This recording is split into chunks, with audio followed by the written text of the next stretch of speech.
Hey guys, welcome to There Is No Manual. We are so excited that you're here with us. My name is David. I'm a junior high pastor. My name is Jake. I'm a high school pastor. And my name is Lydio, and I'm a children's ministry pastor. Awesome. And between the three of us, we take up all of the phases of youth and children's. And we are excited to just talk with you about life, about how parenting is difficult, and just partner with you guys as you're going through this journey of parenting. Today, our episode is on social media. So we're going to talk through what social media is like, when do we let our kids do it, how often, which platforms should they use. So let's jump into it. First of all, we just want to say and recognize how great of a tool social media is. Heck yeah. It's really, really great for connection, for things like that. And we're not just here to bash on social media, because it really is a fantastic thing. But there are, on the flip side of that, there's some pitfalls. There's some things in social media that we really need to look out for. There's a video on YouTube of a guy named Simon Sinek. He does a lot of like TED Talk style things. If you want to look it up, I'll just give you a quick little snippet of what he is talking about. Simon Sinek and dopamine would be the search. Essentially, he says with social media and the likes that you get on social media, when you see that a post you make or a comment that you make in a thread gets likes or comments, it releases a dopamine hit in our brains. And that's essentially the same chemical that's released when people drink or smoke or gamble. And those things are very, very addictive. So for us, if we're going to be wielding such a powerful tool, and if we're going to be allowing our students to use such a thing, we should really be educated in how we let them use it, why, when, all of those things. So that's what we're hoping to talk about today, is just the tool that it is, and then give you guys some practical tips on how you guys can best parent your kids using social media. Yeah, when I was thinking about this episode, actually, in the last couple of days, I actually remember very vividly the video that we talked about it, and how the dopamine triggers are instant, and it sends out that signal that like, oh, this is really good in my brain. And I honestly felt that the other day when I was, checking my phone, and I was going straight to the apps, and it was a conscious thing. All of a sudden I realized that I had unconsciously been doing this because my brain had been firing off that dopamine during all that time. So yeah, pretty crazy stuff. Do you ever feel your pocket buzz, and your phone's not even in your pocket? Yes, the like phantom vibrate? Buzz that's like and your hands in your pocket, and you're like, oh, there isn't even there. There's nothing there. Yeah. So yeah, I mean, it's a powerful thing. Yeah. And totally. Yeah, and that power has really, I think it's got a decently long history as far as technology goes. You can go back into, we're kind of gonna take us a little bit of time just kind of reach back as far as history goes, the history of social media. In the long span of history, it's not been around that long. However, its impact has been huge. And so it warrants us to take a quick look at kind of where we started off with. When I was growing up, I graduated high school in 2008, and I actually remember very vividly in high school about my junior year getting a MySpace, because MySpace was the thing, right? And nobody even knows what that is anymore. But for those of you guys who are millennial, maybe a little bit older, you remember that MySpace was kind of the thing that really started off this social media boom. And it was really cool because you could do a lot of different things on there. You could have pictures up there that you could, say, hey, I went on my family vacation. This is what we all did. You could create your profile with different backgrounds, which was really fun. You can do all kinds of different things. And then you could have like a little theme song underneath it. That was my favorite thing, was to do a little theme song underneath. And I mean, it really it showed a lot of bit of character of that person in their profile. And so MySpace really launched that thing. But it wasn't nearly as big as what was next, and that was Facebook. And I don't know if you guys remember when you first got exposed to it, but I remember the summer before my senior year, I had some people who I knew who I was going to go into college with who said, hey, like, we should connect on Facebook. And I was like, what the heck is that? I have no idea. And so they kind of explained it to me, and it was in its really kind of infant stages where it wasn't like Farmville or any of these other things were a part of it. And I was like, you know what, I'll go ahead and create a profile, and that way I can connect with these friends and, go from there. Well, as we all know, Facebook really launched off from 2007 onwards into this billions of dollar behemoth where I think the total right now is well over 500 million users use Facebook. Wow. And that number could be off. I mean, it could be a billion. I honestly can't remember how many there are, but it's a big thing. And so many people have hopped onto using social media, and now we've diverted over into Instagram and Snapchat and WhatsApp and all these different social media platforms now, and it's becoming progressively a huge industry money-wise. The revenue is incredible for each of these platforms. The connection is I mean, it's out of this world. I mean, when you think about so many hundreds of million of people, that's a pretty large percentage of the earth that's connected through social media, which is just a wild thing. And with that, I mean, there's a lot of interesting conflict and unintended consequences that have come from that. I think when you think about like Snapchat, you think of like some of the stuff that happens on there, and you kind of shake your head and you go, not sure if that's supposed to be happening on there. I won't say, I threw out a term earlier to my colleagues, and I'm not going to throw it out here on this podcast, but you could probably probably fill it in the blank, kind of what's going on. That's a little bit racy or whatever. So. Well, the founder of Snapchat, I believe, is on record saying like it was created for sexting. Yeah. Like you, Wow. you take these pictures of yourself, you can send them to somebody, and then it disappears. However many seconds later. That was the original like function of it. It's different now, right? But essentially, there are still some of the same functions behind it. Well, even the I don't know if you remember the filter. I can't remember the filter's name, but there was a filter that talked about kind of like this like nightclub type setting where, hey, like send a picture with this filter and it'll be even more, I don't know, whatever, even more risque. sexy or risque or that kind of thing. And that really Snapchat got a lot of flack for that. Yeah, they pulled it after like a week because it was so like, it was controversial. Yeah, absolutely. Yeah. So it's interesting to see the history of it, to start off with just like a MySpace themed whatever, to now we're at a place where it's on our phones, and like David was saying, the dopamine trigger triggers us, and we're kind of trained to go in, check out the likes, check out the comments, check out the shares, check out whatever is on there, and then we respond. And it's almost like we went from connecting on a MySpace to creating a whole new world with social media. So pretty crazy stuff.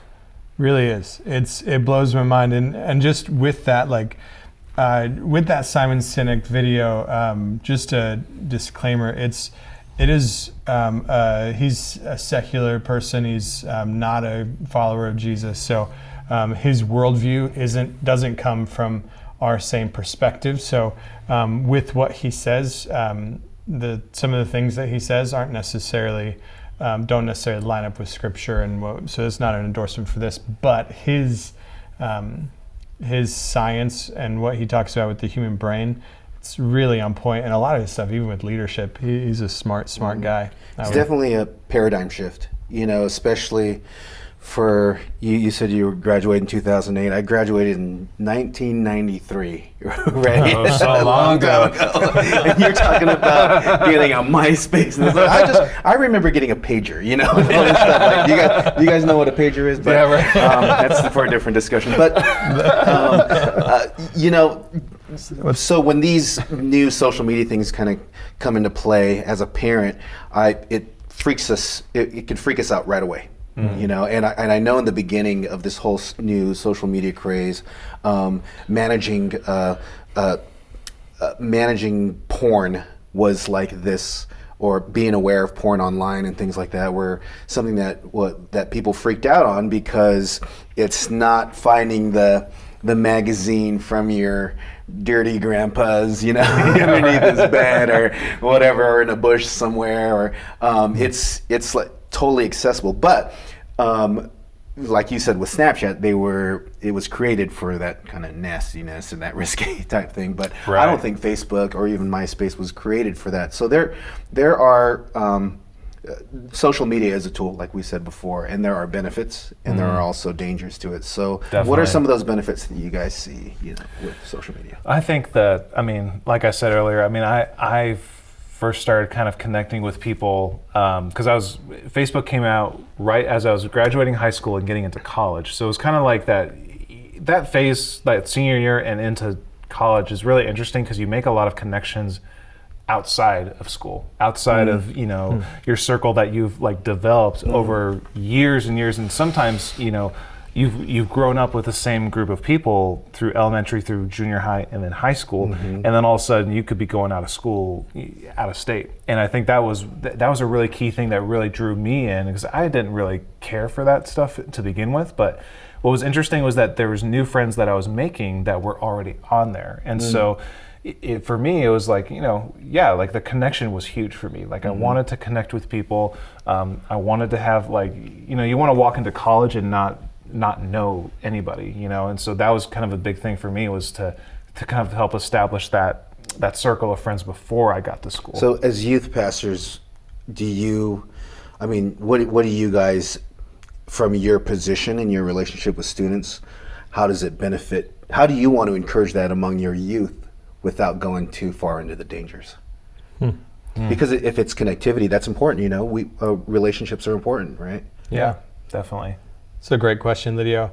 I think informing. They know the dangers. They know. So for us, it's not necessarily informing them of the dangers. You mean the kids or the kids? Students? Yeah. I think part of it is informing the parents and making sure you guys are Right. aware, and this is what this is about. But for the students, they know what's out there, they know what's available. So giving them the tools so that when those things arise, or when those things, those temptations pop up, or those issues happen, they are able to flee from sexual immorality, or not experience, not give into, not put their whole identity into being invited to a party that they missed out on, or those types of things. So ultimately it comes back down to if we're doing our job right and giving them their identity in Christ and telling them who they are because of what God did and who He is,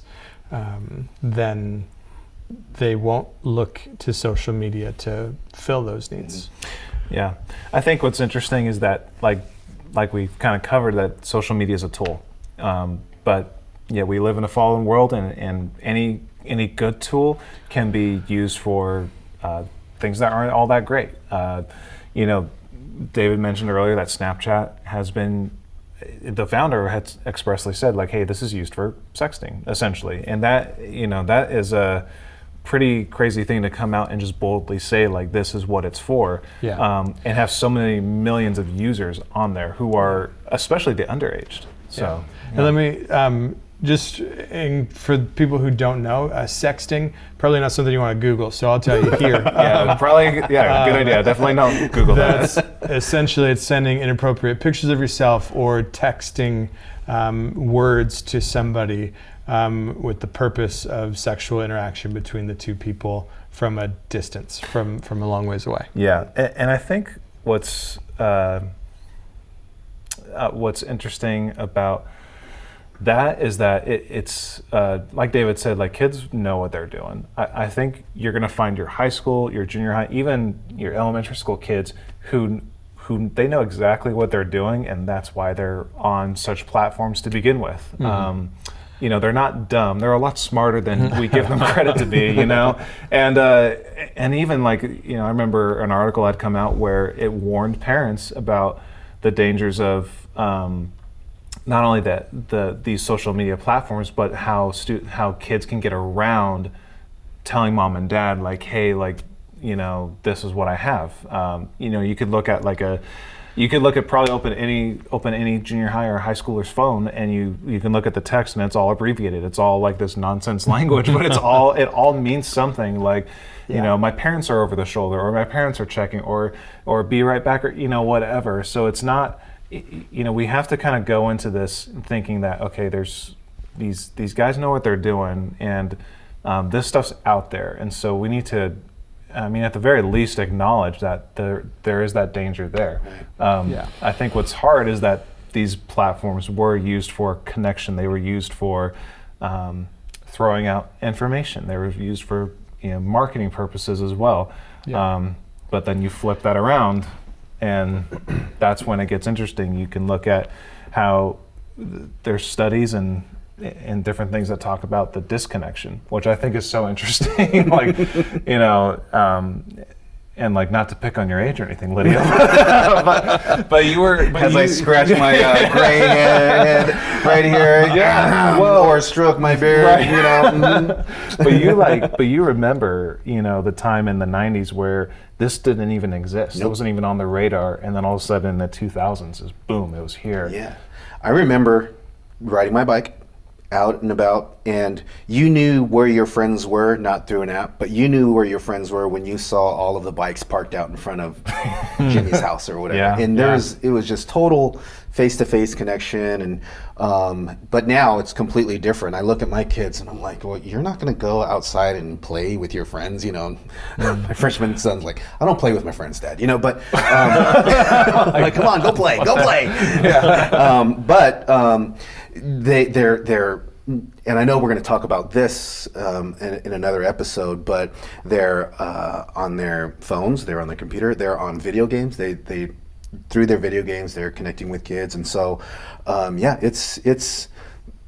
there's a connection, but then there's also a disconnect. Right. Yeah. And people, but at the same time, this is a crazy subject because people are getting more real on social media than they would if you were face to face, because I just don't. It just gives you that. Is there a term for that where you're really brave about saying stuff? Oh gosh, there's got to be a like term. that like screen braveness, or I don't know. There is a term for it. I can't think of it at the moment, but I know what you're talking about. Where you get those trolls who are just like, they'll say and spat off anything online, but you will never see them say that face to face. Yeah, and so kids are learning that. Right. There's not back then you said something that was inappropriate, you had a fist fight or like what, but nowadays it's kind of like, well, they might say something mean back, but now it's completely different. And I don't know if I've noticed if this is something that is developing, or maybe I'm just crazy, which is possible, but my thing is, for us, we see people say things online where it's like, no one will ever say that in real life. I don't think students know that people don't say those things in real life. I think students are now starting to get that boldness and that courage in real life to be able to say things, and sometimes they shouldn't. Sometimes it's just hurtful or mean, or just culture-wise. In my junior high ministry, I've noticed, particularly this summer, there was an influx of students, and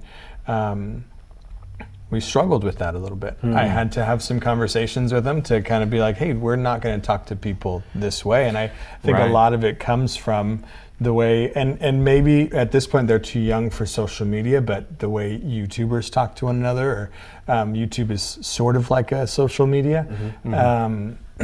So it's an interesting, I think for us, we have that, but I don't know if the kids get that. I think they do, but in a completely different way. So, we have these social nuances, right? When we can sit down together at a table and talk, and then you're these social cues and things like that. I'll be texting somebody, or I'll put a comment. I'll comment on Facebook or Instagram, and my son will look at it. My freshman son, he'll look at it. Don't do that, Dad.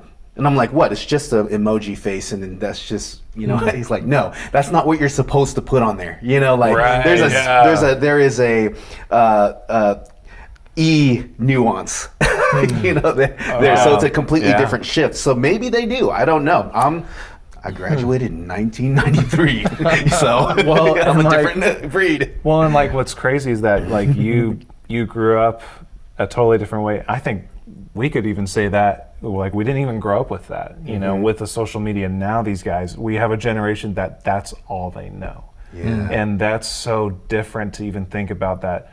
There are fewer people, or I shouldn't say that I should say that there are more people who are growing up that are coming up in the generations who they don't know what it was like to not have Facebook. They don't know what it was like to not have Instagram, to be able to Snapchat somebody. I mean, that's gone. I think we are so down the rabbit hole now with social media that you know, it's you can't come back. And what's interesting is that we talked about like this tool, like these great things, and you know, but there's a lot of things that can be dangerous about social media. You know, when it's funny because like I think for us when we go and comment on something on Facebook, it's like, well, it's not a big deal. But to somebody else, they'll read it and I was like, that is not at all how like it's you're supposed to being come a out in the jerk. real world, right? But then, you know, it can even go a little bit further. I mean, we could talk about, we don't have all the time in the world in this episode, but we could even talk about like some of the dangers with like some of the social media dares, like the Tide Pod Challenge. I don't know if you guys remember that. That was the single stupidest thing I've ever seen in youth ministry, next to many other things. Did you have any students participate? Thankfully I didn't. And I actually had, I remember the day it came out, my youth group at the time, I said, guys, don't be so dumb as to stick a Tide Pod in your mouth. Like, please, like, you know, I'm like, I'm okay with a lot of dumb things you do, but don't do that. Like, that's just like off the table, you know? Yeah, that's good.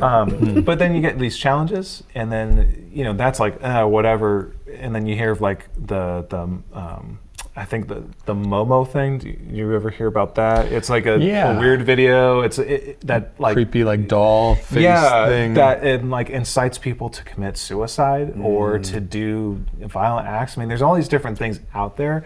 That what's interesting is that the internet is a big world, and social media is just as big as that. And that stuff's floating around, and it's not like there is anything like blocking that. Like that internet traffic, that social media traffic will come to somebody's phone, and it could come to some 12, 13-year-old's phone, and they'll see it and they'll do something. In fact, there was a news story maybe a month ago, maybe 2 months ago actually, where I remember reading that a couple of teenage girls, 12 or 13, had gone and they had killed a friend of theirs because it was some kind of social media challenge. And like, we kind of laugh about that, and it's kind of like no way would it get to that point, but it actually has gotten to that point. Like, there's crazy stuff out there. There's crazy people out there that will use social media to do terrible things. Yeah. And so it's something that, you know, and I think what's easy to talk about is all the crazy stuff that happens on social media, but we have to remember that this is a great tool. It just has to be wielded in a very healthy way. Yeah, absolutely. And with those dangers, like that's real. It's real stuff. And like all of them, we talked about sexting, we talked about the disconnect, bullying. It's important for us as followers of Jesus to not react to those things in fear. Right. I think as parents of kids, we want to protect so bad, and 1 Corinthians 13, love always protects. We should protect our children. Absolutely. But I think a knee-jerk reaction from fear is not protecting. It oftentimes does more harm than good. So as we are responding to these with wisdom and through the Holy Spirit's guidance and power, it's important to know like there are great tools for us to be able to utilize to help our students walk through this social media age with purity, with integrity, and be able to push and to live a life following Jesus well in this world. The first thing I can think of, even just off the top of my head, is like, think about how rare it is that a student has someone to encourage them. Right. Like we can encourage your students to be the voice of light in people's life. Toby Mack has his Speak Life thing, and I love that. I mean, just like the words that we say to people have the ability to destroy or create, to build life. So as parents, I think the most practical thing that we can do is just encourage our students, whenever you feel they're at the age to be able to use social media, whichever one you want. By the way, you have the authority, the power just to say no to them. If you don't want them to use Facebook, Instagram, Snapchat, you could just say no. And I know that there's a lot of pressure. I know that they're going to say, oh, my friends are, but they don't. Your job is to protect them. And if you feel the most wise choice, if your student can't handle it, have them wait. Maybe set some like, hey, when I can see you doing this, this, and this the right way, then that's really good. Then you can use social media. So as far as like other tools for you guys to be able to go with, what have you guys seen as far as like accountability things on electronic devices? As we were, kind of post-production, pre-production, as we were talking about this, we're going to talk about, the different phases of life in elementary, junior high, and high school. And I know that in elementary school, they're not really that into their electronics when they're older, right? But the one thing that I've been really chewing on this last week or two was the example we are as parents to our kids, because my baby, she's 10 months old. She's picking up my phone and she's scrolling. I'm like, what are you doing? Because she sees me scroll. She knows how to do. She knows the home button, all this stuff, and so it took me back a little bit, and because she's watching what I'm doing, and so to apply how to manage screen time and how to kind of put a throttle on those things for your kids, to help them in the positive aspect of it, but also to guard them from the negative aspect from it. I think, that's something that we definitely should chew on. I mean, I'm even thinking about some stuff right now where I'm like, that might be a good conversation to have with my wife, and just be like, how can we be better about that? Especially, my daughter's 3 years old, and if your 10-month-old is doing that, I mean, my daughter, who knows what she can do, and thankfully I'm not one to give her or for her to get my phone. Thankfully, I've been trying to. One thing I have been trying to do is just set it aside in a way that I can't get triggered by notifications and that kind of thing. And that was something that I noticed some families doing, actually, that they had physically removed that trigger and put it somewhere else. So there's a great family that when I started off ministry that I got pretty close with, and what they would do is they had like a little home station for all of their phones. And that was really cool. It was because it was like, hey, when you get here back home at this certain time, you're going to power down, you're going to set your phone aside, you're not going to check it, you're not going to do all this stuff, because you're here with your family. You're here to spend time with your brother and sister, you're here to spend time with your mom and dad, and do homework and all that other stuff, because I mean, how much time is wasted when you open up your phone and start scrolling? I mean, you could, an hour later, you're all of a sudden like, wow, I've just wasted that much time when I could have been connecting in a more meaningful way. That's great. Yeah. So I think just that physical, just removing that, and not to say that, that's going to solve every issue, but it's pretty effective. That was one thing that I've learned along the way. Yeah. That's awesome. I love that. So going from the example that we're setting as parents, how much time are we spending on social media, and then like actually having a physical spot. I've noticed the days that I have, when I get home and my phone's about to die and I go upstairs to charge it, and then I just leave it there.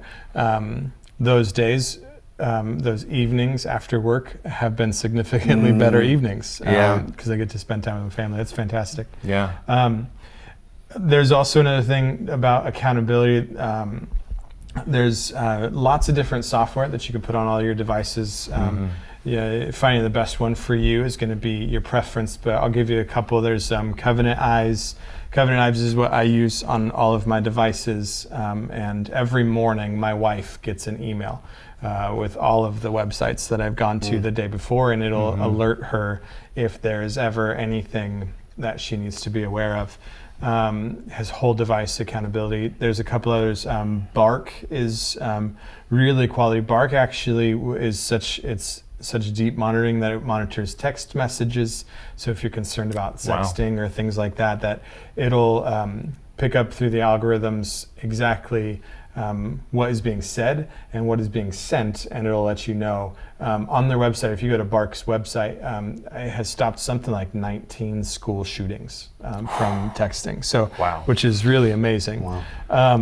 And I will say this: if your student has, regardless of their age, if they're in 4th grade and they have a social media account, if they're in 6th grade, they need to have an accountability software on there.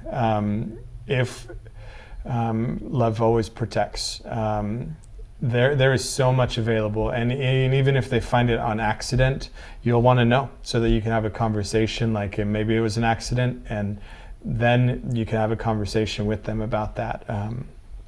It's important.